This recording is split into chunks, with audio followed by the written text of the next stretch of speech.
uzun ömür versin inşallah. Bir hələ övladlarımız ardıcıl gəlirlər bir-birinin ardınca və mən kitabda baxdım, bizim bölgədə bir çox oğlan uşaqlarına Harun adı verilib. Yəni qəhrəmanın adı verilib bunların hər birisinə.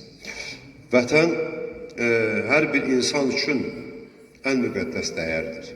Ancaq vətəni yaşadan yalnız torpaq və sərhədlər deyil, onun uğrunda canından keçən qəhrəmanlardır. Şəhidlər olmasaydı bugün bizim azadlığımız, müstəqilliyimiz də olmazdı. Şəhidlik zirvəsi hər kəsə nəsib olmur.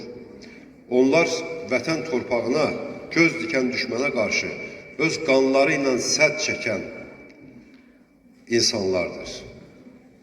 Hər şəhidin həyatı bir dastandır. Hər şəhidin ruhu isə gələcək nəsillərə işıq saçan bir mayaqdır. Biz rahat məktəbə, işə gedir, sakit həyat yaşayırıqsa, bu şəhidlərimizin fədakarlığı sayəsindədir.